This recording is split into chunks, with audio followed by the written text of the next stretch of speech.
दीपों का महापर्व दीपावली इस बार बहुत ही दुर्लभ संयोग में बन रहा है शुभ योग। क्योंकि अगर हम ज्योतिष की माने तो 4 ग्रह एक ही राशि में हैं और इस कारण दुर्लभ संयोग बना हुआ है। दीपावली इस बार बहुत शुभ रहेगी क्योंकि माँ लक्ष्मी और गणेश जी का आशीर्वाद तो मिलेगा ही, साथ ही आपको जीवन में लाभ भी बहुत होगा। क्योंकि इस कार्तिक मास के कृष्ण पक्ष की अमावस्या को मनाए जाने वाली दीपावली के दिन धन की देवी माँ लक्ष्मी की विशेष पूजा अर्चना की जाती है।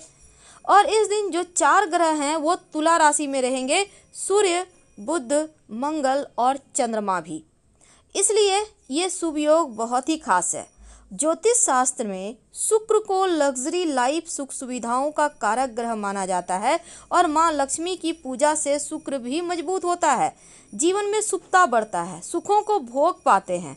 और सूर्य को ग्रहों का राजा भी माना जाता है। जो मंगल हैं वो ग्रहों के सेनापति हैं और जो बुध हैं वो ग्रहों के राजकुमार हैं। इसलिए इस बार चंद्रमा को चूंकि मन का कारक कहा गया है और सूर्य पिता तो चंद्रमा माँ का कारक। जब 4 ग्रह एक साथ होंगे तो इस दुर्लभ संयोग में पूजा करने के विशेष फल भी मिलेंगे।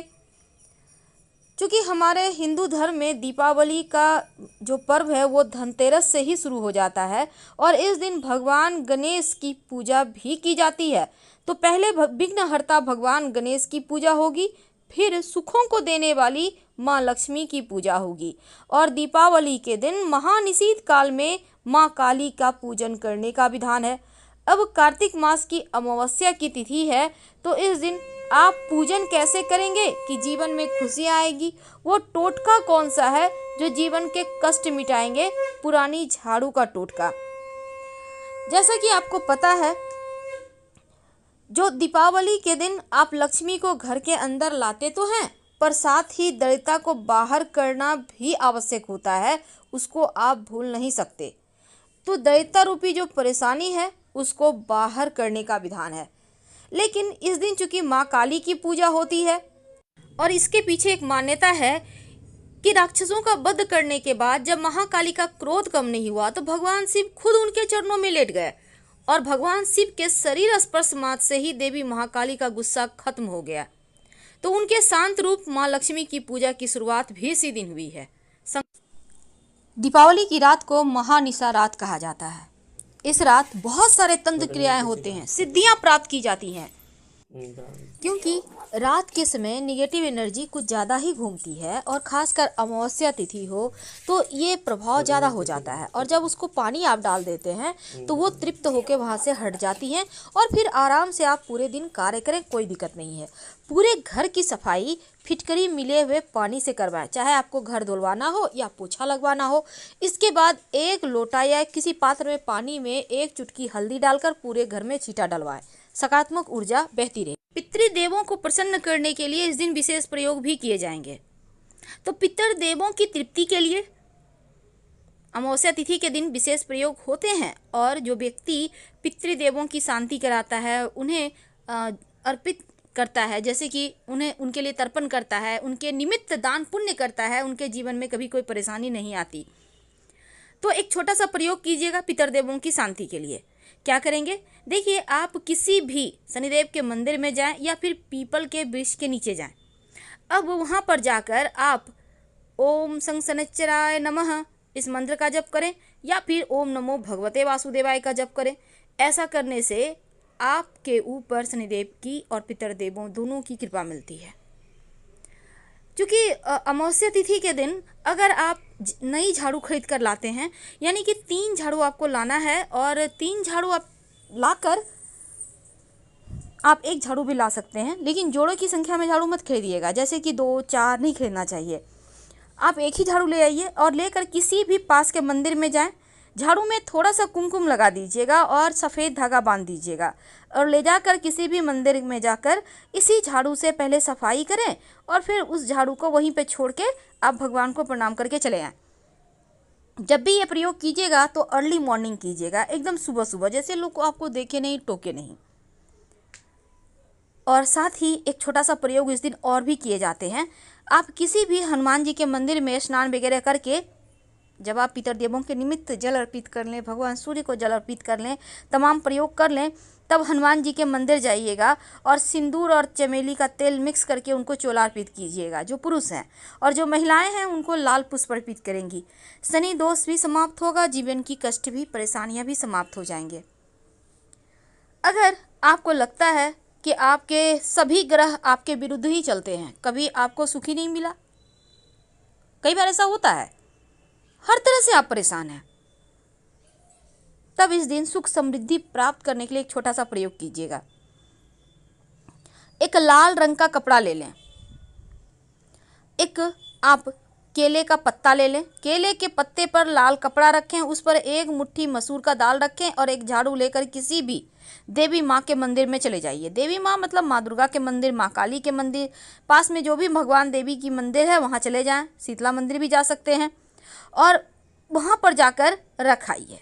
आपके जीवन के सभी ग्रह दोष समाप्त हो जाएंगे, सुख समृद्धि बढ़ने लगेगा, धीरे धीरे आपके घर में धन वर्षा होने लगेगी।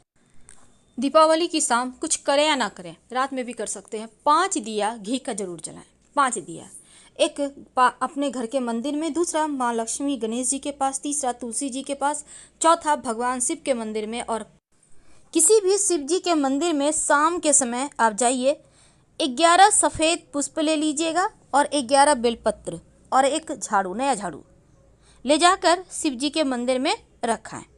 परिवार की सभी बाधाएं दूर हो जाएंगी, जीवन की सारी परेशानियां समाप्त हो जाएगी और खुशियां आने लगेगी। एक बात हमेशा ही याद रखिएगा, झाड़ू को कभी भी अपने किचन में मत रखिएगा, चाहे जो हो जाए, वरना घर के लोग बीमार रहेंगे, आर्थिक परेशानी ज़्यादा आएगी, धन के खर्चे बढ़ेंगे, बरकत नहीं होगी। इसलिए भूल कर भी किचन में मत रखिए और ना ही झाड़ू बेडरूम में मत रखिए। तो चलिए अब हम थोड़ा और आगे बढ़ें। देखिए, एक और छोटा सा प्रयोग आप इस अमावस्या तिथि के दिन कर सकते हैं। क्योंकि अमावस्या तिथि के दिन बहुत सारे प्रयोग होते हैं, लेकिन हम छोटे छोटे प्रयोग आपको बताएंगे, आप अपनी सुविधानुसार प्रयोग कीजिएगा। क्या करेंगे, देखिए, आप किसी भी हनुमान जी के मंदिर में जाएं, पूरे मंदिर की सफाई करें, इसके बाद एक सरसों के तेल का दिया जला दें और वहीं पर आप बैठकर 7 बार हनुमान चालीसा पढ़ें। ऐसा करने से पितृदेव प्रसन्न होते हैं, जीवन में भौतिक सुख सुविधाएं बढ़ जाती है, घर परिवार में खुशियां आती हैं और माँ लक्ष्मी भी कृपा बरसाती हैं। अब अमावस्या तिथि है तो बहुत सारे प्रयोग होंगे। ऐसे में एक बात हम आपको बता दें, अपने घर की जब आप सफाई करवाइएगा, क्योंकि शनिवार का दिन है, तो आप झाड़ू लगाने के पहले घर के मुख्य दरवाजे पर पानी डाल दीजिएगा और उसके बाद झाड़ू लगाइएगा। धो देने से क्या होगा, अगर किसी ने कुछ किया होगा तो वो धुल जाएंगे, हट जाएंगे या फिर वापस उसी के पास चले जाएंगे। और घर की साफ सफाई में आप फिटकरी मिले हुए पानी या जो नमक है उसके मिले हुए पानी से ही सफाई करवाइएगा। इस दिन दान पुण्य का भी विधान है, जैसे कि आप चींटियों को चीनी डाल सकते हैं, आप जैसे मछली है तो आटे की गोली डाल सकते हैं। इन सब से क्या होता है ना, धन की मुश्किलें दूर हो सकती है, हो जाती है। और जो गरीब व्यक्ति हैं उनको भी खाने पीने की वस्तुओं का आप दान कर सकते हैं। जीवन में अन्न धन की कमी, वस्त्र की कमी कभी नहीं होगी। अब कई बार क्या होता है, आपको अपना मकान नहीं है, आप परेशान हैं, आपके पास जॉब नहीं है, आप परेशान हैं। एक छोटा सा काम करें, किसी भी लक्ष्मी नारायण यानी श्री हरि विष्णु माँ लक्ष्मी या राधा कृष्ण का मंदिर है तो वहाँ पर जाकर मंदिर के वहाँ पर आप सतरंगी ध्वजा लगवा दें और एक झाड़ू भी वहाँ रखाएं। ऐसा करने से धन की मुश्किलें दूर होती है, नौकरी व्यवसाय की समस्या भी दूर हो जाती है। तो सिंपल सा प्रयोग है, अगर श्री हरि विष्णु और माँ लक्ष्मी का मंदिर है तो सर्वोत्तम होगा, और अगर नहीं है मंदिर तो किसी भी भगवान के मंदिर में जाकर झाड़ू जरूर दान कर दें। और जो झंडा है उसको आप मत लगवाइए, लेकिन हनुमान जी के मंदिर में वैसे आप अगर झंडा लगवाते हैं तो क्या होता है ना, अपना मकान भूमि भवन बनने के योग बनने लगते हैं। तो पितृदेवों की तृप्ति के लिए गरीब व्यक्तियों को आप खीर पूड़ी भी खिला सकते हैं।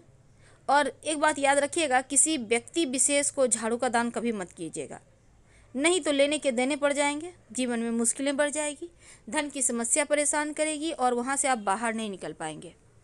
इसलिए किसी व्यक्ति को भूल कर भी झाड़ू ना दे, चाहे वो नया हो या पुराना। जब भी दान करना हो पास के मंदिर में करें। आप अपने ग्रहों को अपनी अपनी सुविधा अनुसार भी आप प्रयोग करें तो बढ़िया रहेगा। और जब भी कहीं भी आप मंदिर में झाड़ू दान करते हैं तो पहले उसी झाड़ू से सफाई कर लें, मंदिर की सफाई करें और फिर वहीं पर छोड़ के भगवान को प्रणाम करके चले आएँ। और भूल कर भी कहीं भी, चाहे घर हो या मंदिर, झाड़ू को खड़ा करके मत रखिएगा, नहीं तो फिर आपके जीवन में मुश्किलें बढ़ेगी। घर में भी झाड़ू खड़ा करके नहीं रखना चाहिए। और झाड़ू को कभी भी खुले आकाश के नीचे भी रात में नहीं रखना चाहिए, नहीं तो जीवन में धन की समस्या बढ़ जाती है। और अगर आप झाड़ू का जैसे कि टूट फूट गया झाड़ू, पुराना हो गया है, तो तुरंत उसको बाहर निकाल दें घर से, उस झाड़ू को यूज़ ना करें, वरना धन भी आपका यूं ही बर्बाद होता रहेगा। तो इस बात को आपको समझना होगा, छोटी छोटी बातों का ध्यान रखिएगा तो जीवन की मुश्किलें कम हो जाएगी। और झाड़ू से आप जब भी होता है ना जूठा वगैरह है, आप सफाई कर रहे हैं, पहले पानी डाल दें फिर झाड़ू लगाएं। एक खास प्रयोग जो इस अमावस्या को जरूर कीजिएगा। देखिए घर में मकड़ी के जाले होते हैं ना, तो जब आप सुबह में घर की सफाई कीजिएगा तो मकड़ी के जाले जरूर उतारिए झाड़ू से। और इसको फेंकना नहीं है, रविवार का दिन है, झाड़ू मत फेंकिएगा। आप इसको घर से बाहर लेकर जाइए और मकड़ी के जाले को बाहर में फेंक दे निकाल कर, और झाड़ू को धो ले फिर घर लेके आ जाए। तो मकड़ी के जाले के साथ परेशानियां समाप्त हो जाती है, चली जाती है। और कभी भी मकड़ी के जाले घर में लगने ना। देखिए दीपावली के अगले दिन जब माँ लक्ष्मी आपके घर आ जाती हैं तो अगले दिन अर्ली मॉर्निंग 4 बजे सुबह घर की महिलाएं जो ठक ठक करती हुई पुराने झाड़ू से बहारती हुई, झाड़ू देती हुई घर से कूड़ा सहित झाड़ू निकाल कर फेंक दे और कहे दरिद्रता आपका मेरे घर में आवश्यकता नहीं है, मेरे घर माँ लक्ष्मी आ चुकी है, और बिना पीछे मुड़े अपने घर आ जाए। फिर देखिए कैसे माँ लक्ष्मी पूरे साल घर में खुशियाँ बढ़ा देती हैं, बरसाती हैं।